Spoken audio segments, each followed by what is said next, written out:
Muy buenos días, amados hermanos, miembros de la Iglesia Cristiana Siervos de la Palabra, amigos, invitados y demás personas que están compartiendo estos devocionales, siguiendo estos devocionales a esta hora de la mañana. Un saludo para todos ustedes, un abrazo fraterno. No conozco a muchos de ustedes, los que están allí detrás de la cámara, pero el Señor sí. Y oramos por ustedes para que Dios revele su gracia, su evangelio a Jesucristo en sus vidas. Y para que todos aquellos que ya han escuchado del evangelio, que han oído de Cristo, sea el Señor cimentándolos en su corazón con esta verdad y guardándolos para su gloria. Damos gracias al Señor entonces por todos y cada uno de ustedes. Les quiero invitar entonces, como es nuestra costumbre hasta ahora en estos devocionales, que leamos una porción de la Escritura. Nos hemos dedicado a leer porciones del libro de los Salmos, pues es el libro de la adoración, de la alabanza a nuestro Dios por excelencia, y es toda la Escritura es útil para orar, eso lo sabemos, pero el libro de los Salmos tiene ese toque especial, digámoslo así, que nos lleva a una oración y una adoración más directa, más fácil desde nuestro intelecto. Entonces vamos a leer el Salmo 32 en esta mañana. Les invito para que abran su Biblia en el Salmo número 32 y vamos a leer los dos primeros versículos. A lo que termine este devocional tú puedes terminar de leer todo el Salmo, ¿verdad? Y seguir meditando en él, lo que dice allí, y orando con base a lo que dice allí este Salmo, Salmo 32. Muy bien. Entonces acompáñenme en la lectura, oramos al Señor y comenzamos la continuación de nuestro tema de estudio que estamos en estos días siguiendo en este tiempo. Leamos entonces juntos las Escrituras, Salmo 32, verso 1 y 2. Bienaventurado aquel cuya transgresión ha sido perdonada y cubierto su pecado. Bienaventurado el hombre a quien Jehová no culpa de iniquidad y en cuyo espíritu no hay engaño. Qué bonito. Vamos a orar. Cierra tus ojos y acompáñame ahí en oración al Señor. Oh Señor, se quedan cortas las palabras para cada mañana decirte gracias. Gracias por cada día que nos regalas. Gracias porque podemos abrir los ojos, levantarnos de nuestras camas. Nos das la fuerza y la energía para ello. Somos infieles, Señor, somos débiles, somos tercos, somos obstinados y faltos de mucha sabiduría, necios muchas veces en muchas cosas, pero aún así, Señor, tú nos guardas, nos bendices, nos cubres con tu gracia, nos provees todo. Cosas, Señor, que vemos a diario, que tú haces por nosotros, para nosotros, nos lleva a entender con la dirección de tu Espíritu tu amor inmesurable sobre nosotros. Tu gracia derramada sobre nosotros, y esa gracia que derramarás sobre todos aquellos que están en tus planes, que tú escogiste para tu gloria desde antes de la fundación del mundo. Gracias, Señor. Señor, queremos iniciar esta mañana y yo te invito, hermano, amigo, a que primero confieses delante del Señor tu maldad, tu pecado.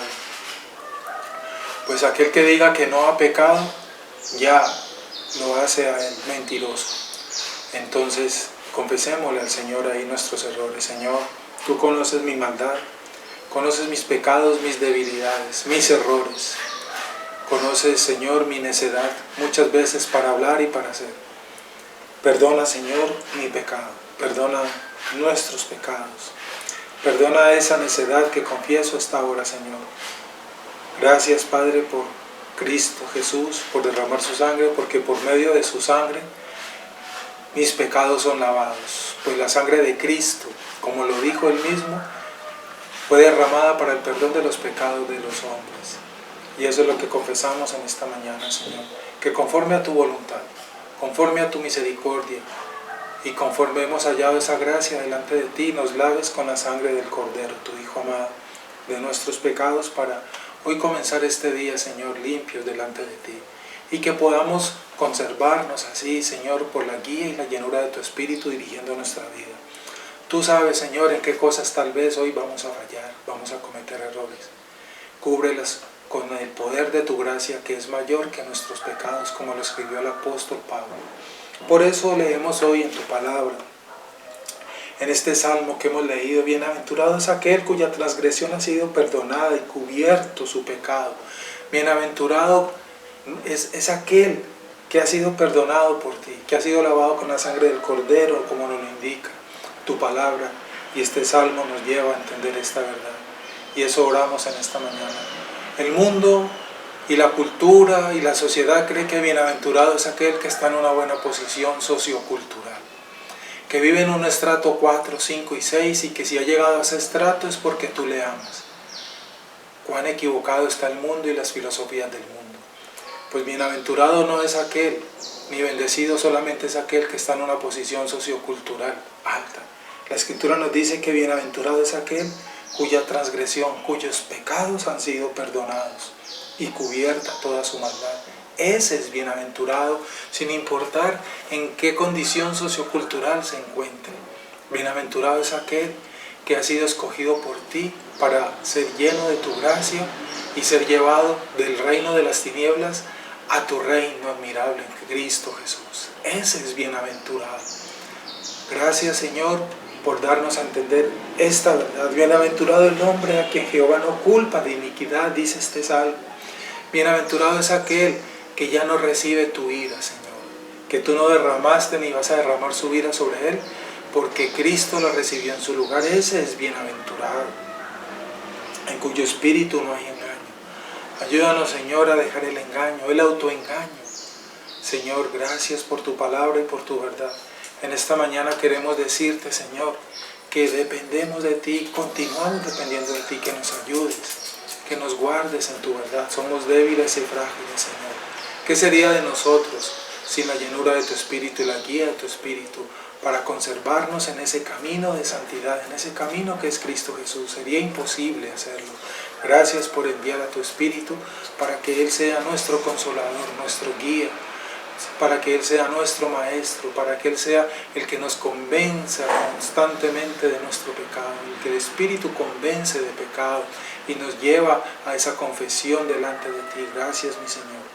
Oramos en esta mañana para que este tiempo y estas verdades se siembren en nuestro corazón y seamos edificados como hombres y mujeres para tu gloria, guardados en tu verdad, para que demos testimonio con nuestras vidas del poder tuyo, de tu gloria, y que Cristo sea glorificado en nuestras vidas. Para Él y solo para Él vivimos, pues ya le pertenecemos a Él. No, ya cambiamos, hemos sido transportados, hemos cambiado nuestro estilo de vivir y hemos sido trasladados del reino de las tinieblas a la luz admirable en Cristo. Queremos permanecer aquí, Señor, en ese reino, Dios. Ayúdanos, Padre. Danos tu bendición y tu permiso para comenzar este devocional de estudio de tu verdad. Danos entendimiento de Él, Señor. Oro por todas las personas que están escuchando esta hora. Guárdanos y danos ese entendimiento claro de tu verdad en Cristo Jesús. Amén.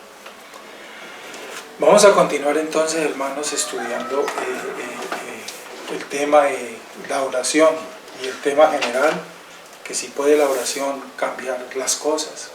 Recuerda, las personas que de pronto hoy se conectan por primera vez, ¿cierto? O segunda vez y no han tenido la oportunidad de escuchar todos los temas anteriores, donde en las primeras lecciones dimos respuesta directa a esa pregunta, pero en adelante hemos seguido ampliando esa respuesta. Eso es lo que hemos estado haciendo, ampliando la respuesta. Pero la respuesta directa a esta pregunta, que es el tema general, ya la dimos en las 2 o 3 primeros devocionales hace más de 15 días. Te invito a que los busques en el canal y ahí podrás encontrar. ¿Puede la oración cambiar las cosas? ¿Puede la oración cambiar las cosas? La respuesta a esta pregunta, sí, como está dada, es sí. Pero si la pregunta dice, ¿cambia la oración todas las cosas? La respuesta es no. Porque una cosa es esa pregunta en esa forma, ¿cambia la oración las cosas? Es distinto a preguntar, ¿puede la oración cambiar las cosas? Son dos preguntas distintas, aunque suenan parecidas. Mi oración, dada y hecha con fe, te recuerdo, te repito, por si por primera vez hoy te conectas, es que sí puede la oración cambiar la situación presente. Pero si la pregunta es directamente, en forma asertiva, contundente, ¿la oración cambiará las cosas? La respuesta es no. ¿Y por qué te estarás preguntando? Porque recuerda, eso ya lo enseñamos, no te lo recuerdo ahorita, no sé por qué, pero bueno. Porque no es nuestra voluntad la que se hace, sino la voluntad de Dios, por esa razón. Entonces, por eso es que estamos aprendiendo a orar en la voluntad de Dios y no en la mía. No en la mía. Eso es lo que hemos estado explicando todos estos días.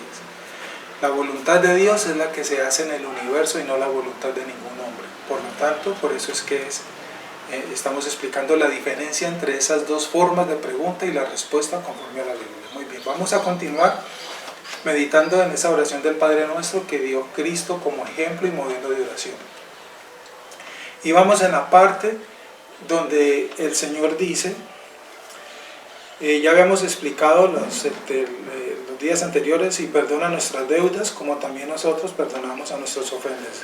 Mateo 6, versículo 12. Ahora, el versículo 13, Mateo capítulo 6, versículo 13 dice el Señor en esta oración: y no nos metas en tentación, mas líbranos del mal, porque tuyo es el reino y el poder y la gloria por todos los siglos. Amén. Y no nos metas en tentación, mas líbranos del mal. Vamos a mirar esa parte de la oración. ¿Qué significan estas palabras? No nos metas en tentación, sino líbranos del mal. A primera vista, cuando leemos esas palabras así, como decimos un término nuestro castizo, abuelo de pájaro, ¿cierto? Es un término cultural nuestro. Entonces, abuelo de pájaro, a primera vista pareciera que esta sección del Padre Nuestro consta de dos peticiones separadas. Eso pareciera, pero no es así. Está hecha siguiendo la forma literaria del paralelismo usado en el Antiguo Testamento. El paralelismo es una norma literaria que se usa mucho en la literatura judía, en la literatura hebrea, y hay que saber estudiar y entender qué es un paralelismo para poder aproximarnos a una interpretación apropiada, correcta de la Escritura. Por eso hay que saber manejar este modelo de lo que son los paralelismos. Eso del paralelismo es un tema que se da en otro curso distinto en el área de teología. Muy bien. Entonces, dos formas, decía, la forma literaria del paralelismo usada en el Antiguo Testamento, que son dos formas distintas de decir una misma cosa. Si te preguntabas qué es el paralelismo literario respecto a la literatura hebrea, judía, aquí en la Escritura, es eso. Son dos formas distintas de decir una misma cosa. Como decimos nosotros, bueno, ahora te lo voy a decir de otra forma. Te digo esto, no me entendiste, ahora te lo digo de esta forma. Tampoco me entendiste, ahora te lo digo de esta otra forma. Cada una de esas formas distintas, por eso entendemos, son paralelas. Paralelas son dos líneas, ¿cierto? La definición, que van en la misma dirección, ¿verdad? Con la misma orientación, pero nunca se cruzan, nunca se encuentran en un punto en común, no convergen. Entonces, eso es paralelo, pero van en la misma dirección, señalando lo mismo, apuntando hacia lo mismo, hacia el mismo sentido. Eso es un paralelismo. Entonces, asimismo, son enseñanzas que encontramos en la Escritura dichas de distintas formas. Eso es un paralelismo y eso hay que tenerlo cuidado. Dos formas distintas de decir una misma cosa. Jesús no está sugiriendo, por lo tanto, en esta parte, que Dios nos tentará al mal si no le pedimos lo contrario. Jesús no está diciendo eso, ¿correcto? Jesús, te repito, Jesús no está sugiriendo que Dios nos tentará al mal si no le pedimos lo contrario. Te invito para que leas Santiago capítulo 1, versículo 13. Abre ahí tu Biblia, Santiago capítulo 1, versículo 13. Muy bien, carta de Santiago. Dice específicamente que Dios no tienta a nadie. Puede leerlo. Porque Dios no tienta a nadie. Primer punto de partida, una verdad bíblica y fundamental para para desechar esa idea inicial que de pronto tuviste al leer estas palabras. No nos metas en tentación. Entonces es el Señor quien nos tienta o quien nos mete en la tentación. Respuesta contundente, clara y esencial: no. ¿Por qué? Porque Dios no tienta a nadie. A nadie. Eso lo dice la Escritura. ¿Y por qué Dios no tienta a nadie? Claro y sencillo, como lo hemos hablado en algunas veces. 1. Porque Dios no es el tentador. 2. Porque en Dios no hay ninguna fuente mínima de maldad, porque Él es santo, santo, santo, bueno, grande en misericordia, es justo, es juez justo. Todos estos atributos de Dios, su bondad traspasa todo límite y todo entendimiento. Él es la fuente eterna de paz, de bondad, todo.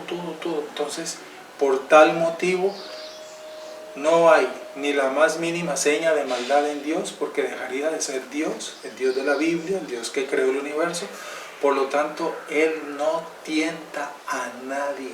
No es Dios quien causa, no es Dios el autor de la tentación. Dios puede probar, es distinto. Cuando vemos en las Escrituras cómo muchos hombres, pueblos, reyes, etcétera, fueron probados. Una cosa es que Dios prueba los corazones y otra cosa es que Dios tienta al hombre. Son dos cosas muy distintas que no debo mezclar. Dios puede probar, sí, y Él lo hace, claro que sí. Y muy a menudo, claro que sí, con mi vida, nuestra vida. Nosotros, Dios nos prueba de muchas formas con un objetivo y con un propósito. Muchos hombres fueron probados por Dios. El primer caso de ellos, Dios probó la fe de Abraham. Tú conoces la historia de Abraham, la has leído. Eso demuestra lo que estamos diciendo, y muchos otros casos podemos encontrar en la Biblia. Menciono ese porque es el más conocido, el más sencillo de recordar y de entender, ¿verdad? Dios puede probar y Dios prueba los corazones, pero nunca tienta. Recuerda eso siempre y tenlo claro. Una cosa es que Dios pruebe los corazones, pero Él no lo hace por medio de la tentación. ¿Quién nos tienta a nosotros? Pues el tentador. ¿Y quién es el tentador? Nuestros enemigos. ¿Y quiénes son nuestros enemigos? El mundo, nuestra carne y Satanás. Esos son nuestros enemigos y esos sí nos tientan. Eso sí nos tientan. El mundo, entendemos el sistema de pecado que vemos por todas partes, afuera, en la televisión, en el internet, todas partes por donde usted alce la mirada, hay tentación disponible al servicio al cliente, como dicen por ahí. El mundo nos tienta, es agradable. 2, nuestra carne. Ya hemos explicado también que nuestra carne es nuestra concupiscencia que tenemos dentro, porque somos malos por naturaleza los seres humanos. Eso no lo digo yo, lo dice la Biblia. Dios lo dijo. Dios dijo que el corazón del hombre es de constante voluntad a hacer solamente el mal. Génesis capítulo 6. Y esa maldad, ese pecado, esa naturaleza muerta, depravada, la tenemos dentro de nosotros. Dice la Biblia que del corazón del hombre es donde emana los malos deseos, los malos sentimientos, es la fuente de maldad del hombre, del corazón, dice la Biblia. Entonces ese es nuestro segundo enemigo, mi propia carne que está dentro de mí, ¿verdad? Y el tercer enemigo, pues es el diablo. El diablo tentó a la mujer en el Edén, conocemos la historia. Esas son nuestras 3 fuentes de tentación. No es Dios, no es Dios. Creo que queda claro eso. Y repito, la Biblia nos enseña que Dios nos prueba, sí, pero no por medio de la tentación. Pero nunca tienta al mal. Dios nunca te va a colocar una prueba en donde la intención de Él es dirigirte para desembocarte en el mal. Él no hace eso porque Dios no es malo. El diablo sí, Dios no. Mucho cuidado. Una prueba es para crecimiento. Entonces, ¿para qué me prueba Dios? ¿O para qué Dios prueba a Abraham o nos prueba? Para bendición nuestra, para crecimiento. ¿Usted sabe qué son las vacunas?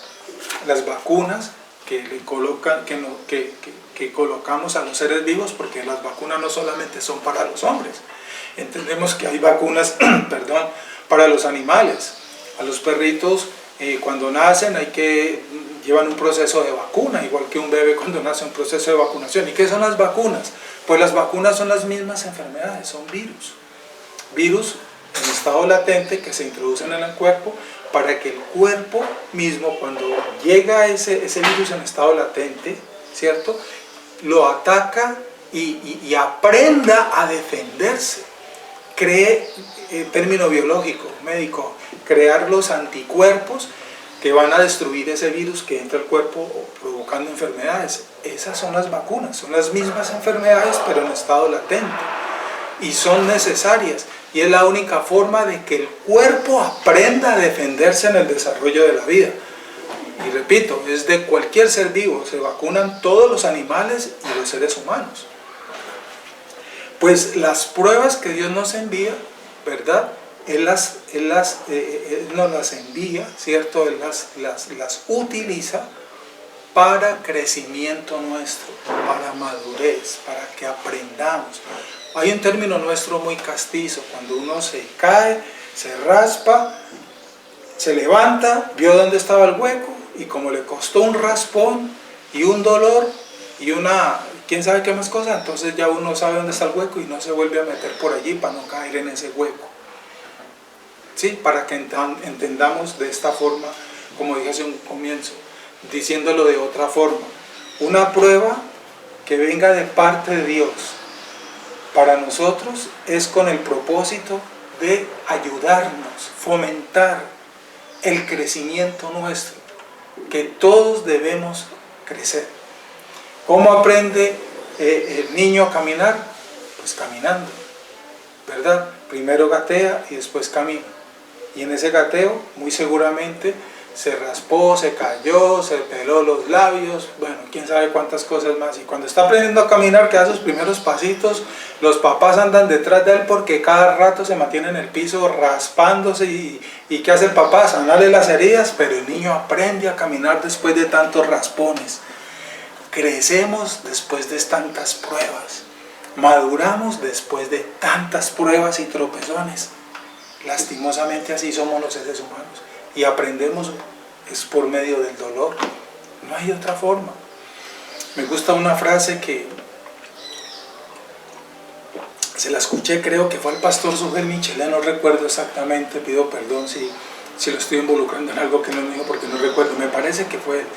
Y la frase es la siguiente, y esta frase te va a causar que se te paren los vellos, pero es bíblica. La pedagogía de Dios para sus hijos, para los hombres, es el dolor y el sufrimiento. Es la única manera que aprendemos. El papá, cuando el hijo no le quiere hacer caso, tú que eres papá, creo que le has dicho a tu hijo al final al ver que no te hace caso: vaya pues mi hijo, y quién sabe qué palabra has usado, asuma las consecuencias, o vaya, allá usted, ya se lo advertí, ¿verdad? Lo suelta para que se caiga, se raspe, mejor dicho, y regresa después llorando. Caso del hijo pródigo también, ¿verdad? Muy bien, a eso nos referimos. Una prueba de parte de Dios, entonces, es para crecimiento, para madurez. La tentación tiende al mal. Lo que el diablo hace es para desembocar en el mal. Una persona que es tentada con un objetivo de parte del diablo, termina en el alcoholismo, termina en la drogadicción, termina en la prostitución, termina en el sicariato, termina en quién sabe qué otras cosas más, ¿verdad? Ahora, no estamos diciendo, y esa es otra cosa que vamos a tratar más adelante, que entonces todo lo que los hombres están haciendo porque ya están hundidos en ese mundo de maldad fue porque fueron tentados. No, tampoco es así. Ese es un error que anda por ahí, que el hombre es inocente y la culpa de todos sus actos finales se la achacan a que la pobre víctima inocente fue tentado en especial por un demonio, por el diablo, y por eso terminó alcohólico, por eso terminó drogadito, y eso tampoco es así. Tampoco es así, porque la Biblia nos enseña una verdad que hay que corregir respecto a eso. Toda la culpa hoy en día se la han echado al diablo, al tentador, y eso es falso. Muchas de esas circunstancias nefastas finales en que el hombre cae son consecuencias de su propia maldad que hay dentro de él. Y el diablo no tuvo nada que ver con eso allí, en un caso particular, ¿verdad? Y por eso hay muchos que se mantienen haciéndole guerra al diablo a toda hora. Y el pobre ser humano, el pobre hombre inocente porque fue víctima de... No, Señor, eso no es así tampoco. Muy bien. Vamos a dejar allí porque el tiempo ya se nos vino encima.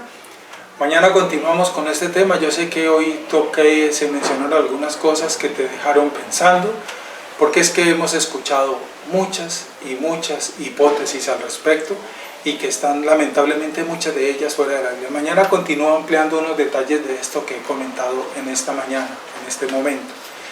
Te invito para que termines de leer el Salmo 32, vuelvas a leer la historia de Abraham, cómo Abraham fue probado, ¿verdad?